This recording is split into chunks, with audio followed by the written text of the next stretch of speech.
So Samsung The Frame TV 2022 has been out for a while now for purchase, which is awesome. This is the brand new technology, matte finish, and it really reduces the glare that you have on your TV. But I just want to answer some questions about this TV before you go and make this big decision, because you might be better off to save some money and buy an older version, or you just might realize that some of these features that are really important to some people may not be important to you.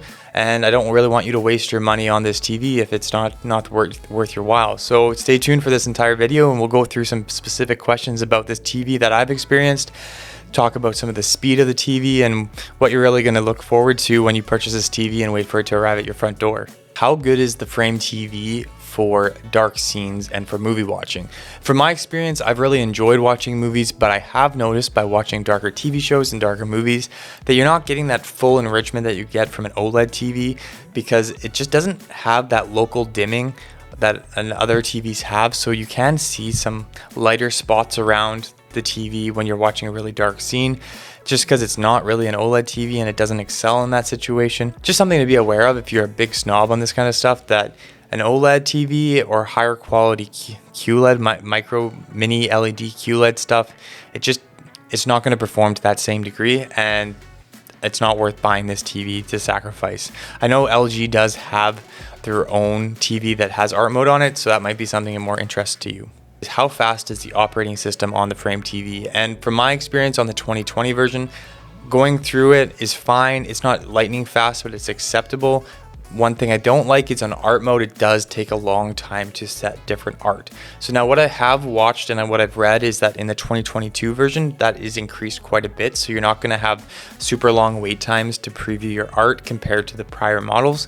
But that is something to consider. For the normal operating system, I actually don't use it really at all. I just use a Google Chromecast with a remote, and that actually can be connected so you can turn the TV on and off into art mode. So I can use the Chromecast remote and actually turn the TV off, and which goes into art mode, which is great. That's all I want it for. And then I never really have to use Samsung's interface, because I just really like how easy Google Chromecast works with a lot of the things that I use when I'm streaming. So is the One Connect box annoying? And from my experiences, I actually like it quite a bit. It gives me so much room and options for this TV. I would never put a TV on my staircase. I'd have to go get an electrician to get the wiring changed and then be able to plug my TV in.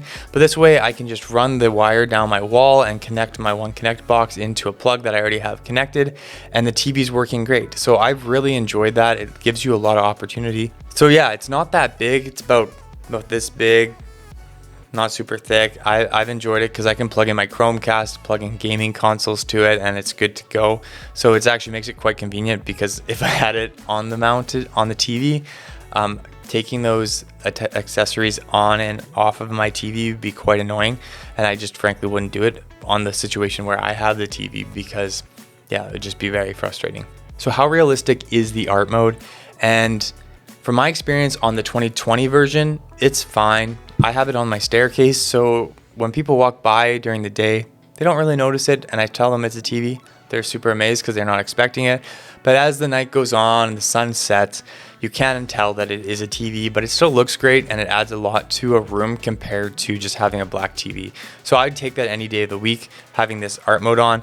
But with the 2022 version, not to be mistaken by the 2021, has a matte finish, and that's going to really accentuate the quality of the art mode. So that's something to consider, is the 2022 version has this matte finish compared to just a regular TV finish.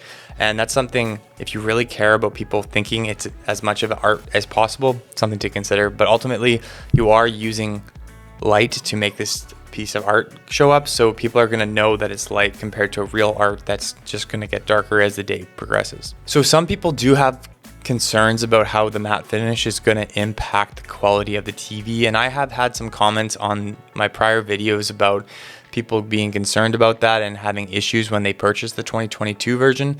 So that is to be considered. I do think that with the matte finish, that it's going to impact the quality of the TV from looking at it at different angles, because when you're wanting to use it as an actual TV, I don't really want to see a matte finish. So it's something to consider, that there is a potential to actually have the quality get hindered on the 2022 version compared to the 2021 and 2020.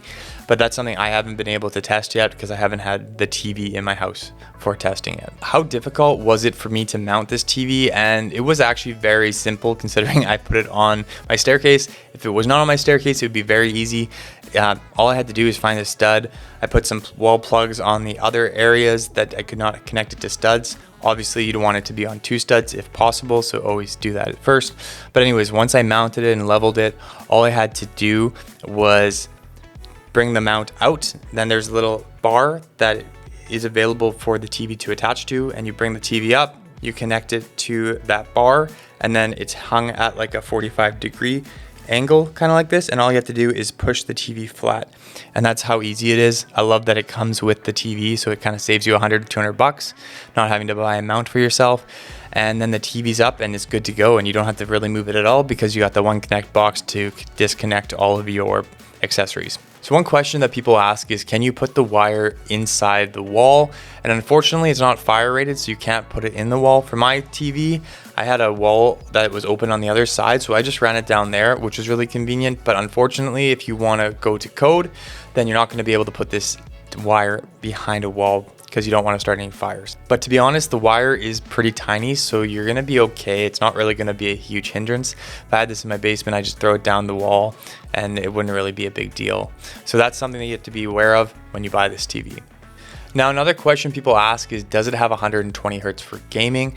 And from my experience, I don't have a 120 Hertz console or PC to be able to play on, but you do have an HDMI 2.1 port, which can do 120 Hertz on a PC.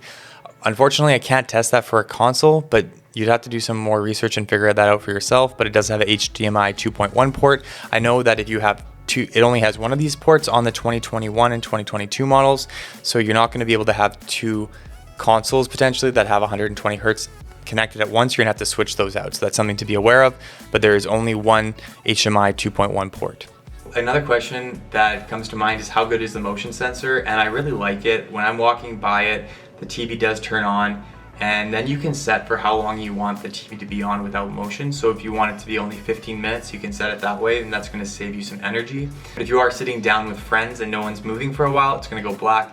If you don't want that, you can bump it up to 30 minutes, 45 minutes, and you should be good to go. But it is quite active.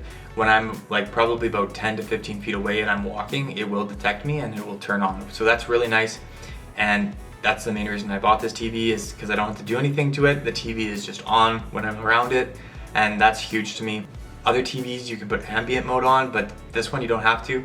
Huge benefit, and I love it. So some people are concerned to put this TV in their bedroom because of the art mode being on and kind of impacting your sleep. You don't have to be worried about that. As soon as the light gets dark, then the TV will turn off. It doesn't have to be completely dark. I've had it in my house where I've had some lights on, but if all the lights are turned off, the TV's gonna go off, so you're good to go, and this TV's not gonna bother you while you're sleeping. So would I buy this TV again? Yes, I would buy the 2020 version again. I'd buy the 2021 version.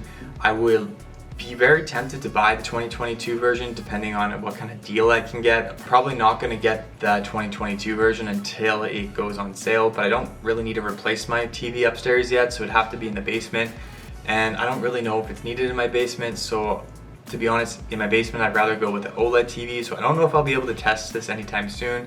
But if something you're really interested in, I might consider it and trading my other one. If you have any questions about the TV or anything that you just want to reach out, put something in the comments and I'll do my best to respond. I really appreciate all the interaction with everyone and kind of figuring out what TV is best for you. So if there's any other TVs you want me to talk about, just let me know and I'll do my best to talk about them. I really appreciate you spending all this time on this video. I have a bunch more Samsung the Frame TV videos on my channel, so if you want to go check those out, that would be awesome. I have reasons to buy it, reason to not buy it, a bunch of different options. So thanks for staying with me, and I want to help you out just like I would my brother, so I'll see you in the next video.